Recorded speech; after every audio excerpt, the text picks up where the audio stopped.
Our next speaker is Mr. Fardeen Ahmed, who would be speaking on thinking like a bug bounty hunter, approach and exploitation.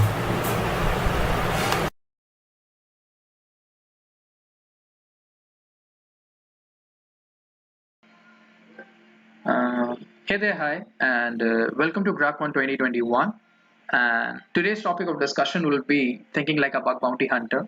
So, for the viewers who are watching this, they will be getting the idea about who a bug bounty hunter really is, how he approaches as a bug bounty hunter to his or her target, or for the organization or whatever security research work he does, and how a bug bounty hunter views a technology and exploits for good. So, let's get started, shall we? A very small introduction about myself. The name is Fardeen Ahmed, and I'm a security analyst and a researcher, just like all other researchers, and just like that. And I've been in cybersecurity from a very small age, like quite a young age. Okay, and as a hobby, I perform bug bounty hunting and play football. I love my Barcelona, by the way, and I'm pursuing my BTech degree from VIT Bhopal University. One of the recent achievements what I have got from the Almighty's grace was to find that the very critical flaw within the CISF web application, that is a division of Defense of Department of Defense of Government of India, and in recent times I'll be getting awarded also. So let's hope I get it because they acknowledged it and they have told about it. So yeah, I got by the way the flaw was admin panel access, and I was able to get through it. So apart from that, I have found flaws in the organization through RDPs on Ego, Canva, Tel, iCloud EMS, and many more. Okay, so a very small introduction. So today's topics of discussion will be who a bug bounty hunter is. Like we'll be revealing the fact and all the people's definition and a lot of people's view about what a bug bounty hunter is, and in the simplest way possible. Okay, so that you will be able to get to know about who a bug bounty hunter really is and what he or she does. Okay, we'll be getting to know about what is the difference of methodology of penetration tester and bug bounty hunter. In reality, a bug bounty hunting is a part of penetration testing only, but there will be some differences, and we'll be covering that out soon. Okay. Then we'll be having a distributive discussion on what OWASP top 10 is, like web application API vulnerabilities and web vulnerabilities and mobile vulnerabilities. We'll be moving forward towards how a bug bounty hunter labels a vulnerability with respect to his or her target. Like about one's view as a bug bounty hunter will be different than another person who is a bug bounty hunter's view. So we'll be sorting that out too. I'll be discussing about my process of reconnaissance also. Then we'll be discussing like a very small brief talk on what bug bounty hunters collaborate and security team and how they are able to work under one roof, although they are having some kind of differences, very small differences, but not that much of it. Like they pave a small difference, but both are somewhat the other way same. Okay, second last we'll be discussing about what is should be the student's very first approach to get as a bug bounty hunter. Okay, so if the people who are in college and universities in first year or just started their life, you should learn something from this talk. Okay, like whatever I have learned in my life, and I believe that you should, and like seriously. And at last I'll be just be like how to avoid duplicates and submissions, and conclude it with the beginning of the viewers for the bug bounty hunting, because this is the very first beginning to all the people. Okay, so let's get started. Now really who a bug bounty hunter really is. I don't know how many of you have seen the like watched the film Django Unchained. Okay, or Django Unchained. The film was that only. The film was all about bounty hunters. Like one of the part of it was about a bounty hunter who used to kill people or assassinate people. Those people who were having some kind of reward or anything like that, and he was paid for killing that person. If he or she is able to reproduce that, yes, he is the only one or she is the only one who killed the target. Target means any person who was like you can see that he is wanted and people are having $10,000 of bounties and all those things. So the main reason of bounty hunters was they used to kill people. Now here in this profession you don't have to kill anyone or anything, but you have to kill the flaws. Okay, so you're not killing any human being. Okay, bug bounty hunting is an approach, okay, through which a bug bounty hunter finds critical flaws, okay, whether it's small flaws, big flaws, large flaws, critical flaws any kind of flaws, and he or she is able to reproduce that in front of a security team. Now, when they're able to reproduce in front of the security team as a return or as a token of appreciation, they believe that they should be rewarded with some kind of monetary award, such as cash or a swag or anything like that. Or he or she should be awarded with swags such as t-shirts, mugs, merchandise of that company, or at least to be famed as Hall of Fame in the websites and web applications. Okay. Now, Bug Bounty Hunter provides the freelance assist to organizations, especially to the security team, so that they can implement the very best to their assets of the organization, and they'll be able to patch most of the vulnerabilities. Recently, there was a breach of Accenture, and that happened because they didn't, like, they had a VDP, but there was some critical flaws that was not patched or read up by or looked upon by the security team, and due to which a lot of PII, means personal identifier information, was exposed up just like that. So bug bounty hunters, in today there is a need a lot of bug bounty hunters if security team is not doing properly. So if a simple definition has to be put, then a bug bounty hunter is a person who finds security flaws in application, and in return he or she is rewarded. Any specific age of bug bounty hunting? Not at all. You can start from any age. You just, like, in some countries there are some restrictions that you have to, like, at least of a, you should be permitted by, or you should have a permission through your parents or a consent of parent, but not all the countries. So you can move forward. So anyone can be a bug bounty hunter. So a bug bounty hunter's work is to find security flaws, which is also known as vulnerabilities or some kind of risks that are exploitable. We'll be discussing much more about it on websites and web applications or API, or sometimes in mobile applications also, like on Android applications.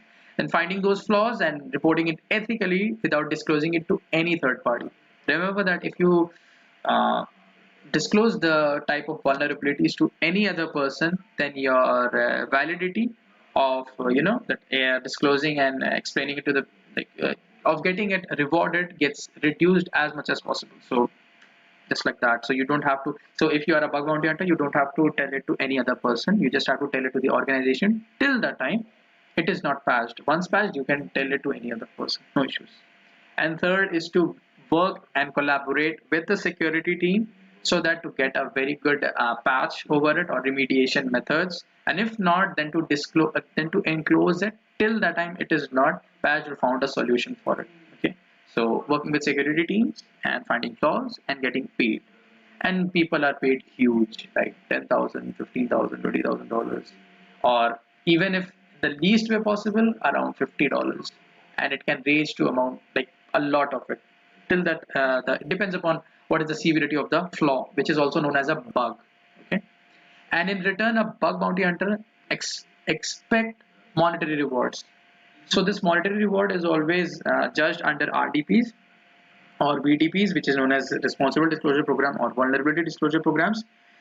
Not VDP, all VDPs are not payable. Like, RDPs are payable, but see, the definition changes from place to place. Okay, so RDPs are like, they pay you in their report, but VDPs, they pay you in different way. They pay, doesn't pay you through, they don't pay you through cash, but they pay you through t-shirts, swag, stickers, any kind of that. Okay, and for for RDPs, they can provide you with monetary rewards also. And people generally, get enlisted in Hall of Fame for finding vulnerabilities in their security wall. Security wall means there will be a web page of that website that will be thanking these people, or a list of people, or just you, if you find any vulnerability. And that's itself is a kind of reputation. You can just add it in your resume, and you can tell that, yes, I have worked under this, under their RDP, and I found flaws in it. So it's a good thing for all students. It's a very good thing. Now we'll be discussing about what specifically is the difference between what penetration tester is and a bug bounty hunter is. Okay. Now, this is my, by the way, this is my definition or my equation of, telling it. By the way, it's not a improper. It's not a proper one. It's an improper one. So, in my eyesight, penetration tester is equal to layman tester. He can be a dynamic tester also. It's no issues. Definitely can be. Now, the work of penetration tester is to find, like, be with the red team, or if not a red team, the security team of that organization, and his work is to obviously finding security flaws in the website, web application, network, operating system, and internal source codes. Okay. Now there, the internal source code review of the older and newer software projects and finding the best mitigation process, like mitigation is penetration testers work. Okay. So a penetration tester work is not confined till the time he or she is instructed by the organization. If an organization instructs a penetration tester that yes, you can penetrate, you can just go through just a subsection of a section of the of finding the area, like a section of an area, then only penetration tester can test only in that section. Like you get a park, and within a park, if you just take it out that section, that yes, that playable area should only be the place where you can test your things. So penetration tester is not allowed to work in any other three periods, means places, but it varies. Now for example, if a person is able, like we'll be discussing, okay, the second thing is the source code analysis. Now source code analysis means that the organization put their like generally what it happens, like generally organizations show their source code about their application regarding these, this is the application, and if any attack happens, like general attack happens, then the penetration tester gets through it and looks forward about what the source code of that, or of that application that was that infected the organization is, and reviews about it. Reviews in the sense it checks most of the lines regarding what is the error. He or she debugs it, finds the flaws, just like a tester or a just like a developer who wants to work it. But penetration tester does it in the most intrusive way and offensive way possible, and find it each kind of vulnerability, like whatever it be, whether it's functional reliability of defects, or it is regarding functions deformations, such as like calling out one multiple functions at a single time. So there are a lot of things that can happen. Okay, a simple functionality can also be a flaw if not treated properly. So that type of things is being done in the source code analysis. And the third point is work methodology. Now the biggest difference between a pen tester and a bug bounty hunter is assets of testing. Generally, a penetration tester is given the complete organization's access, and is being said to find whatever kind of flaws you can find, even risks. There is a difference between what a risk and vulnerability is. We'll be discussing more in the bug bounty section. Okay, so work methodology is completely like he will be finding the assets, like he will be given all the kind of assets. Assets means every section of that company. Most of the time it happens like every section of that company is being given, whether it's network, whether it's system, operating system, whether it's a website or web application, or testing any APIs, or testing on any Android application, anything. Penetration tester is given that much amount of permissions, and he can or she can literally test over all those things, and can formulate a report and give it back to the organization, and in return, as the payment has to be done way before it has been dealt as an agreement, it is being paid to the person. So that this is the very big difference between a penetration tester and a bug bounty hunter, is there is no limitation of scope generally. Now many a times it happens that penetration testers are also confined at one place, so it happens.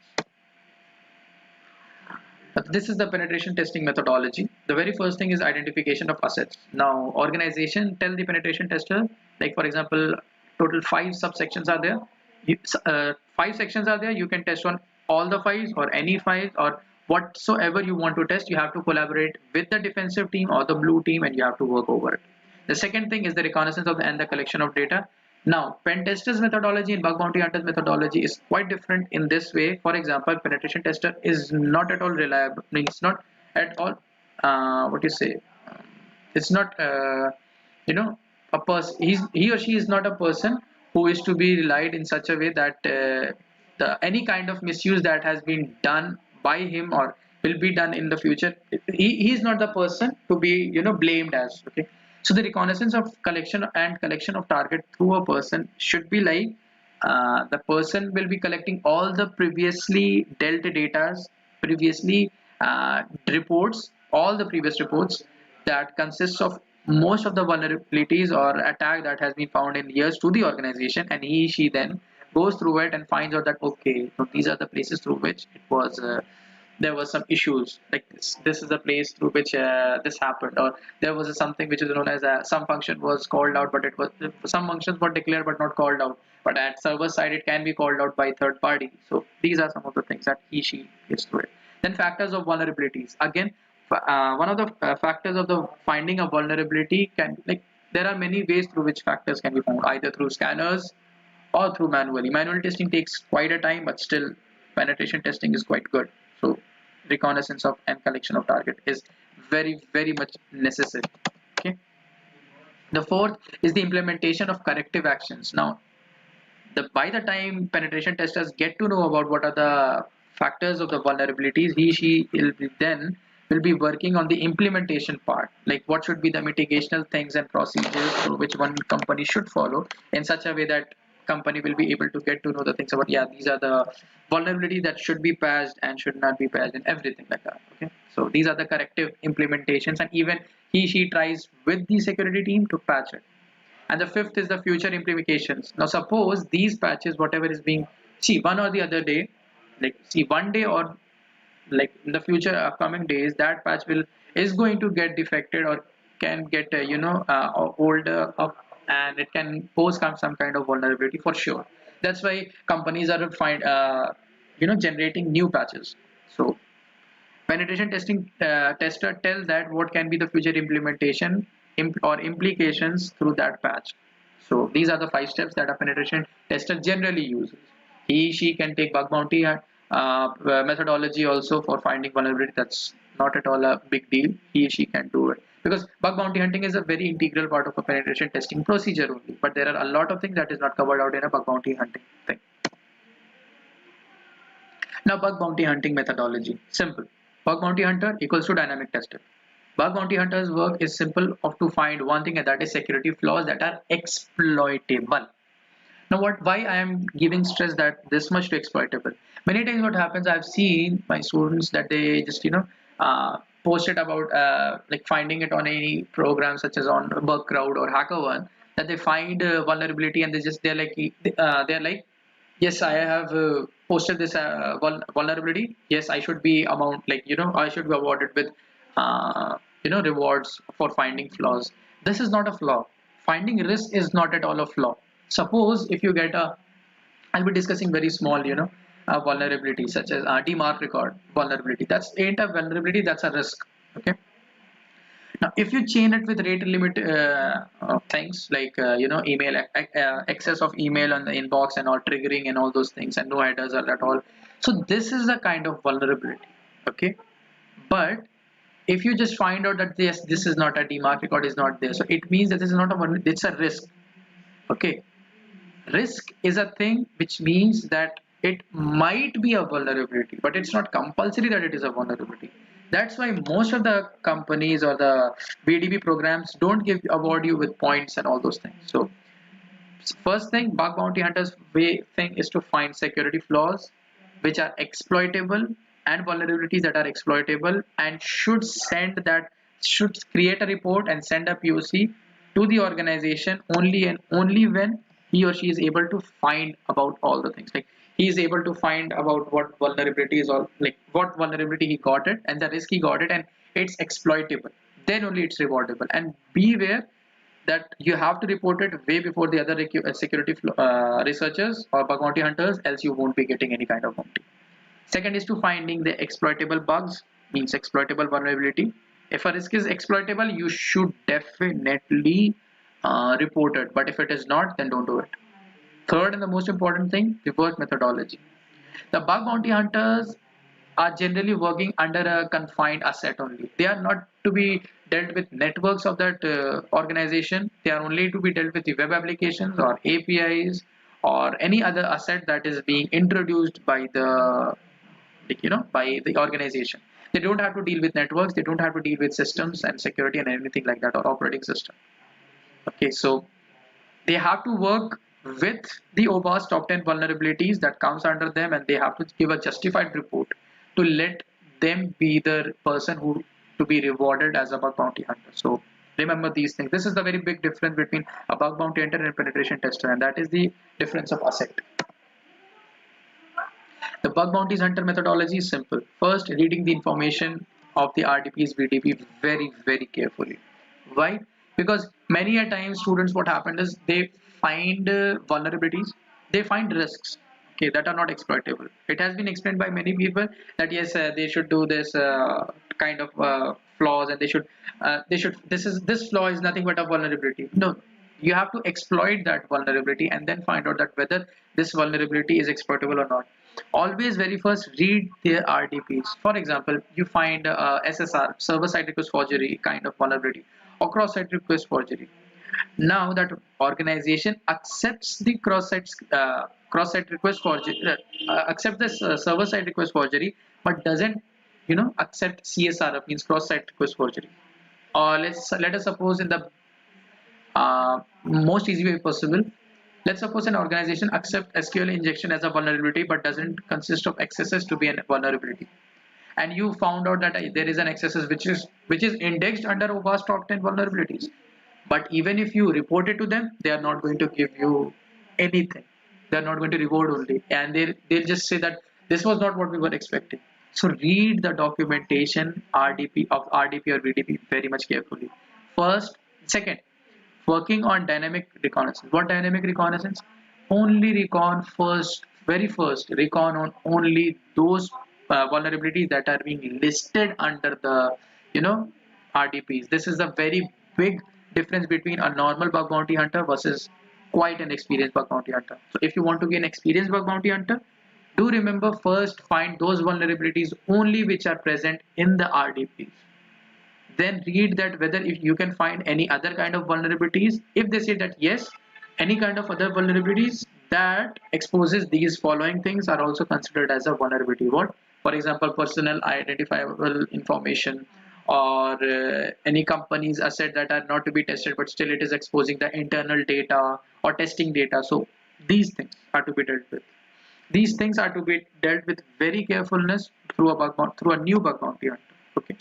Third is finding flaws, which is quite easy. You have to find flaws that are exploitable, not those risks that are not at all exploitable. If the risk is not exploitable, just don't do it.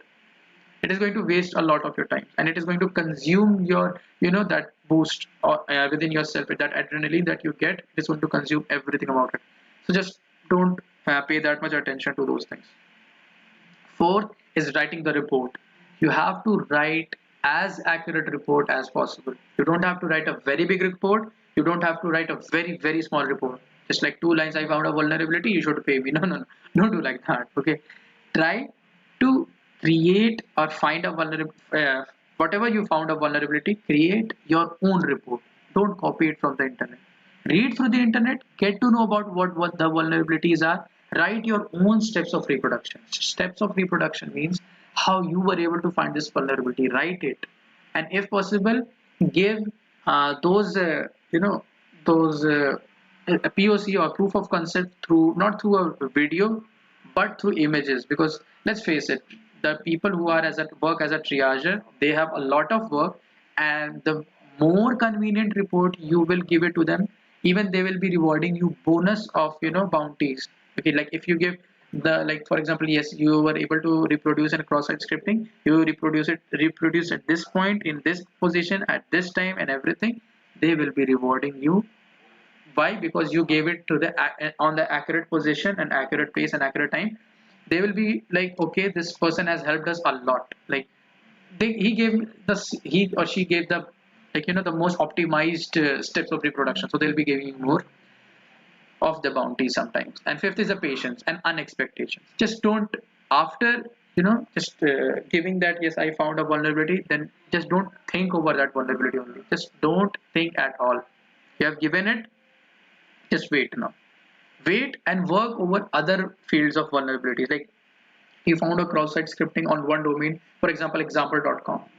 Now find SQL injection or find any kind of vulnerability. Generally what happens, people are like, found a vulnerability and waiting for the reply. Don't do that. That is going to consume a lot of time of yours. So don't do that. Just don't do that. That is going to take a lot of time. So this is what a bug bounty hunter methodology generally looks like. Next is about the OWASP top 10 web application API and mobile vulnerabilities. OWASP web application security project, or means OWASP top 10 vulnerabilities, is OWASP was generally a project. Okay, right now it has become an organization. It was started by through nerds, and they believed that there should be some work of security research and all those things, and they were able to get to the best things, like they were able to get the best security bugs and flaws in their time as well as right now, and they are working continuously every day. And the work of OWASP as an organization is to index all the vulnerabilities and to explain it in front of you, like give it back to the community in such a way that can be referenced back if any other organization gets affected through any kind of security flaws. The project is simple to find and index new vulnerabilities. So if anyone here as a viewer who is a developer simply can go on GitHub and check out on OWASP place, and that's going to help you a lot. Like new bug bounty hunters, go through the documentation of OWASP top 10. That is going to help you a lot. OWASP top 10 web application methodologies include injection attacks. Injection attacks include SQL injection, famous cross-site scripting, command injection, SST, any kind of injection attack. It consists of the injection section only. Second is broken authentication and session management. Now, broken authentication means, for example, you were able. Some of the vulnerabilities that comes under broken authentication and session management include failure to invalidate session, then consists of admin panel bypass, that I was able to get it on CISF web application, then session fixation, then account lockout, then no password policy authorities, and there are a lot of vulnerabilities that are present in it. Okay, you can check out on WASP website and you can get through it. Third is the sensitive data exposure, which is quite very much informative. The Many times what happens is developers finding or creating a web applications and connecting with the APIs and the backend and all those things. Sometimes what they do, they are forget or unintentionally create a file that is being placed at the backend of the of the website, and in return it consists of a lot of information. Sometimes it consists of PIIs also, but sometimes it consists of less but informative information about that company, which is quite dangerous to be exposed to the normal user, or in the worst case to an attacker. So if one finds it and reports it, that comes under sensitive data exposure. Then comes an external entity. You can find it on OWASP router web application. Then broken access control. This is about getting one of the like from my sense, it is like one of the methodology, one of the vulnerability that comes under broken access control is IDOR, which is indirect object referencing. It is like you work as a user, but you are able to access a lot of top secret kind of user account interaction. So for example, you are a user, but you are able to access the admin control and to the places, although you are not able to, you didn't logged in through an admin panel or through an admin, as an admin, but through this IDOR or broken access control, you are able to get to the admin as and became as an admin or get admin control. So this, it comes under broken access control. Then a security misconfiguration that comes under TLS SSL kind of vulnerabilities. You can check it out on that place. It is like you finding on HTTP, there is no HTTPS, so it comes under security misconfiguration. Then is cross-site scripting. Cross-site scripting is that vulnerability where a JavaScript code is, when a malicious actor, means an attacker, works over parameter. Okay, he or she puts it on the parameter. He is able to feed the parameter with malicious codes. That's backend. The code of the JavaScript codes breaks up, and when it breaks up, the callout of that function comes as a pop-up, which returns the code, which consists of malicious output. This kind of cross-site scripting or XSS is known as reflected. There are two other variants also, which is stored and DOM. Those are triggered in different ways. You can check it out and you can work over it. Then is insecure deserialization. Then you have using components of known vulnerability. It is like using for example, you use using Apache of 1 point some version, so it's a depleted version. It consists of a lot of vulnerabilities. So people should generally use Apache 2.0 vulnerability, 2.0 what you say services. servers and services. So if an organization is not using it, then it is a vulnerability, it is not a risk. If it will be a risk only if you it will be a risk only if it is not exploitable. But let's face it, Apache 1.0 will be having a lot of vulnerabilities as compared to the furthermore, which is Apache 2 point something. So it will be a vulnerability. And last is insufficient logging and monitoring. That is generally I looked up through a lot of scanners and all those things. Check it out on the OWASP web application, please. Next is OWASP top 10 API vulnerabilities. First is BOLA, or broken object level authorization. This is similar to indirect object referencing. The second is broken user authentication or broken authentication, the same thing. Third is excessive data exposure, the same thing, but you have to work through fuzzles to get the excessive data exposure. Fourth is rate of resource sharing and rate limiting. Now, rate limiting is a vulnerability where a person is able to trigger an API to call more than its sufficient or desired time. Now, for example, what happens generally now, rate limiting like up through if I have to explain it, let's explain it through email trigger only. What happens is an application is set to send an email once if a request is made. Now, what if one person is able to reroute this this functionality to a vulnerability in such a way that one count is changed to more than 1 or 10 or 100, then 100 times the email is sent to the user, which quite makes it very much difficult to set and reset password and all those things. So there are a lot of things. Then is broken function level authorization. This is about getting an admin access. It is somewhere similar to BOLA, but it's not completely similar. Then it's mass assignment. You can check it out on API vulnerabilities. Security misconfiguration, same. Injection attack, as discussed previously. Improper assets management. Many times what happened is an organization is not able to give it to you the best proper optimized solution. So what happens is OWASP is generally not working over it. They are like, okay, OWASP created this section in such a way that many times APIs are revealing unnecessary sections of the web application that should not be available to the normal user. So that's how this vulnerability is or works. And the last one is insufficient logging and monitoring. And the last one what we'll be discussing is the mobile risks. The same place OWASP, you can get it about it, everything about it, like improper platform usage, insecure data, communication, authentication, cryptography, authorization, client code quality, and these things. You can work over it. These are generally dealt with by penetration testers and not that much about to bug bounty hunters, but still people should bug bounty hunters, new people should know about it.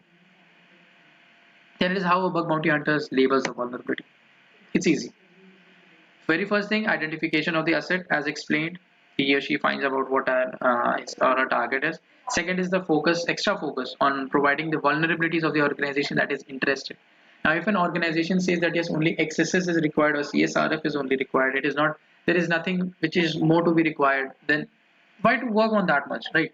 Not to work that much on any other vulnerabilities. If you're not able to find any other kind of vulnerability, but you found out this, then definitely you should work over it. The third is good knowledge of OWASP top 10 vulnerabilities and have an RTFM, Red Team Field Manual. It helps you a lot of times. It helps you a lot of times with different kinds of tools and mechanisms. Okay. Work on those vulnerabilities that are always prominent, such as broken authentication and improper access vulnerabilities. These are not mitigated through scanners or automated tools, believe me. These are always there. You can always hunt out and you will always be getting bounty through it. And fifth, don't copy anyone's report. Believe me, make your own report, take some time, create your own report, and then always create your own report and then do it. This increases your chances for about like 20% to get bounty. Then these are some of the ways through which security researchers, same bug bounty hunters, are labeling their vulnerabilities, focus on the targets, saving the time. Like time saving is very much important bug bounty hunting because it's a huge time. You are giving a lot of time to the organization regarding that. So this should time should be conserved in the most optimized way possible. And third is chaining vulnerabilities. Suppose you get a cross-site scripting, try to escalate, or you get an open redirection. Try to escalate that open redirection vulnerability to cross-site scripting. You should do it. You'll be, if you'll be getting $300 for open redirect by chaining it, you'll be getting 700, 900, or sometimes $1,200 bounty also. So very first, focus on target. Second, save your time and research on only those vulnerabilities first that are being accepted by the organization. And third is chaining the vulnerabilities. Then is like, see, many a times what happens is bug bounty hunters work continuously with security team, and as sometimes what happens is security teams are always thankful to those bug bounty hunters. They're like, okay, yeah, you are doing good, you're doing awesome, you're working for us and you're helping us. So many times what happens is security team offer the bug bounty hunters to work with them in a continuous way. So you can get quite a bounty, like not a bounty, but you can get a job also. So if you're doing bug bounty hunting in a regular basis, you can get you know jobs also. So you should try it, definitely.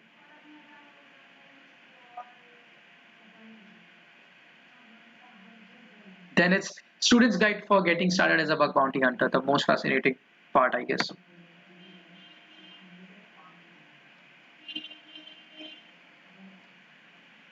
Very first thing, students should be very much clear with the concept of what web technologies are, should know about what HTTP and HTTPS is, proxies, networks, operating system, as well as OWASP top 10 vulnerabilities.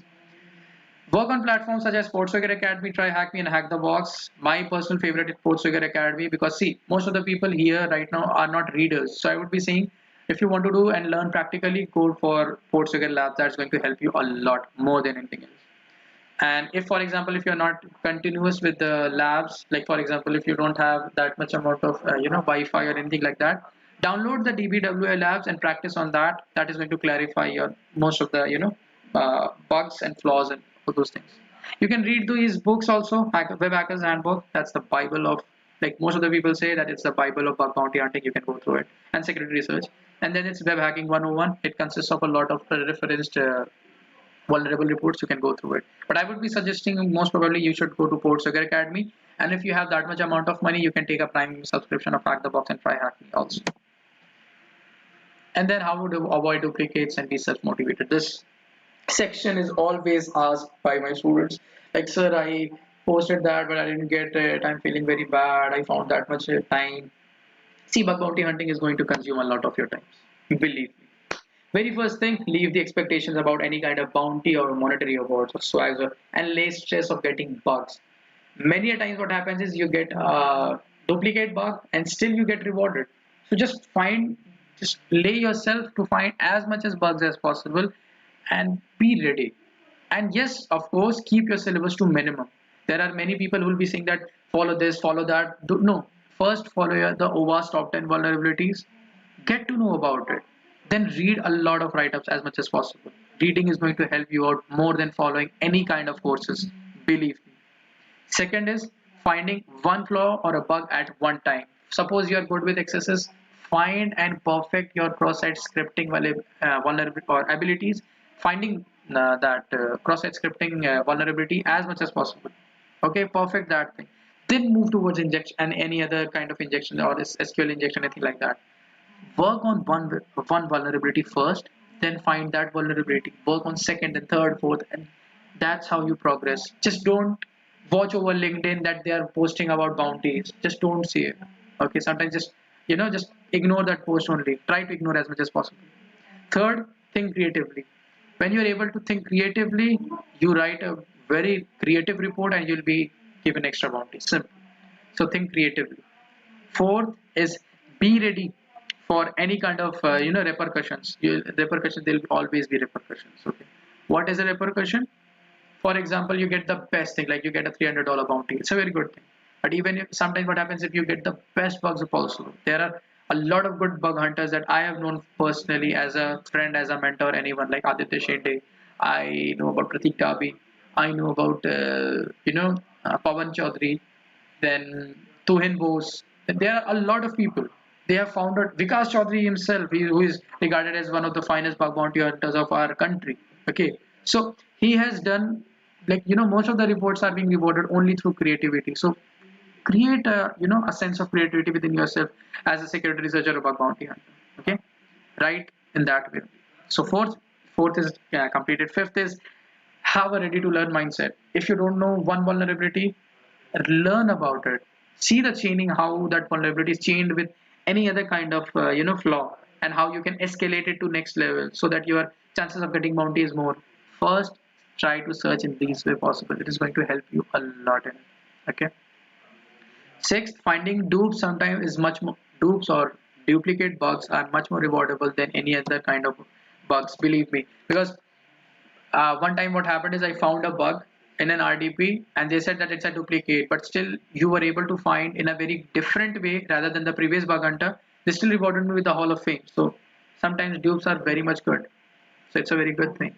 Seventh, always know the difference between what a risk is and what a vulnerability is. As explained way before, finding a demarc record is a risk, and exploiting that, through rate limiting or anything like that, it's a that exploitation pose a vulnerability to that risk. Okay, so like that. Eighth is accept your failures and learn from it. Many times it happens that no, yeah, I was not able to get to know that yeah, this is a vulnerability. I reported it, but still like I should leave bug bounty hunting. See, if you believe that you don't have patience, then don't come near to bug bounty hunting. Believe me, you will be needing a lot of patience in bug bounty hunting. So make it this as your part-time work. All the students who are new to it, make this as a part-time. If you don't have anything to do, then do this thing. If you're like straight for 4 hours, 5 hours, 6 hours, you don't have anything to do, try to take it out and learn this thing rather than spending your time on series. You can do this thing simple, like many a times I've seen that they're completing series by series and they're just completing it. So do that thing. Ninth is your best friend is Google. So either you ask through the community. Asking the community is the easiest way possible. You can ask people like I'm not able to find any kind of vulnerability, how should I deal with this. So find those kind of people, find within a community, ask that community people, and ask from Google also. Learn dorking, by the way. Google Docs help you a lot of times. Okay, ask those people. Just be ready to ask from the people and be ready to learn it. It doesn't matter what your age is. Many times it happens. I've asked through a lot of my students also that this I'm not able to escalate this thing. Can you help me out? They have helped me out and I've got all of them. So it's a good thing. Ask from people. And the last one, 10, is read write-ups of most of the security searches every day. I've known one of the finest bug bounty hunters from like my circle, Tuhin Bose, that he reads every day like around 10 to 20 write-ups. So 10 to 20 write-ups or 30 write-ups every day. It's not a small thing. I've seen Aditya Shinde's way of doing things, like 1 month completely doing his own work and reading as much as possible. So read the write-ups of others, then only you'll be able to grow. For example, you will be finding a kind of vulnerability to be escalated in a very difficult way. The other researcher have found out way before in the most easy and optimized way possible. So you will be moving towards that thing. So read as much as possible. This is the very last advice that I'll be giving you. Read one flow at a time, but read every day. That is going to help you out a lot. Be consistent and be determined. Okay. So in that way, I'll be just concluding it in front of you all, and I would be saying you to open your mind. If you are a student, just get started right now in the field of bug bounty hunters. I'm telling you, it is going to be a very profitable thing. You will be disappointed because there is no field in this world that through which you will never be disappointed, and your disappointment is going to enrage you to the next level of finding good type of vulnerabilities. Go through it and learn as much as possible. Now these are the places through which I am always available. You can ping me out or you can just post your questions also. I'll be delighted to help you out. I won't be that much fast to reply, but I will reply. Don't worry, I do reply because sometimes it takes a lot of time. I'm also a human just like you all. So read as much as possible. Take some time if you're not able to get to know about the vulnerabilities, and be ready to learn every day by day. Okay, so have a follow up if you wish to, and because I always post new posts and all those things, you can follow up. You can follow up at these places also. I post some tips and tricks also on Twitter and all those things, and you can go for Quora also for direct question Q&A and all those things. So by this I will be just concluding, and hopefully it helps you out. And this, I know it might sound kind of boring, but still I believe that this should help you out in getting started as a bug bounty hunter. So take care to all the viewers and also to the non-viewers, and all praise to the Almighty.